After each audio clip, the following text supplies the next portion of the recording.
Dinas Pendidikan dan Kebudayaan Provinsi Jawa Tengah secara tegas melarang studi tour yang berbasis pungutan. Larangan yang dikeluarkan Disdik dan Kebudayaan Jawa Tengah diantaranya, sekolah negeri dilarang untuk menyelenggarakan wisata dengan pungutan biaya.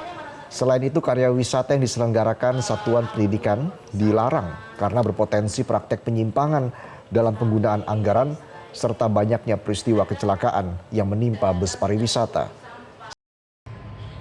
Halo semuanya, di video kali ini aku bakal bahas mengenai kebijakan larangan study tour oleh Disdikbud. Nah, banyak nih yang setuju sama kebijakan ini, tapi banyak juga yang nggak setuju.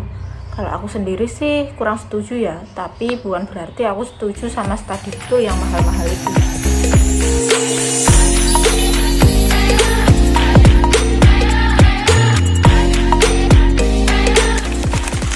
Kebijakan larangan itu muncul dari regulasi di Disdikbud Jawa Tengah. Sejak 2020, sekolah negeri kayak SMK, SMA, dan SLB dilarang untuk melakukan karya wisata atau study tour. Tujuannya sih baik, untuk mencegah pungutan, mengurangi beban biaya orang tua, dan menjaga kesetaraan siswa. Tapi ketika solusinya adalah pelarangan total, apakah ini tetap solusi terbaik? Atau justru mematikan peluang belajar di luar kelas? Pertama, study tour sebenarnya punya nilai pendidikan yang kuat. Banyak materi sejarah, sosial, budaya, bahkan ekonomi yang justru lebih hidup ketika dilihat langsung. Belajar tentang candi, lihat langsung jauh lebih nancep. Belajar ekosistem, ke konservasi hewan jauh lebih terasa. Belajar tentang budaya, interaksi langsung jauh lebih kontekstual.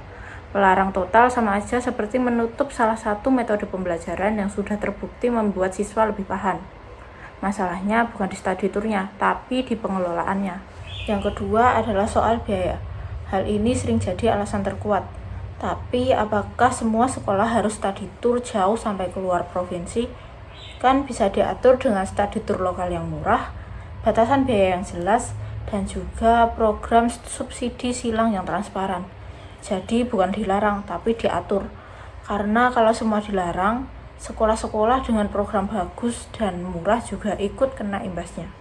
Makanya menurut aku, pendekatannya itu harusnya regulasi, bukan pelarangan. Misal, setiap study tour wajib menyertakan RAB yang transparan. Lalu yang kedua ada limit biaya maksimal. Dan yang ketiga ada rute aman dan standar keselamatan. Lalu yang terakhir, sekolah harus memprioritaskan destinasi edukatif lokal. Dengan begitu, masalah yang ingin diselesaikan pemerintah tetap bisa diatasi, tapi pengalaman belajar siswa juga nggak hilang. Jadi bukan berarti aku menentang niat baik pemerintah, tapi aku kurang setuju kalau study tour itu langsung dilarang total. Karena menurutku pendidikan itu nggak cuma terjadi di kelas. Jadi kalau bisa diatur dengan baik, kenapa harus dihilangkan?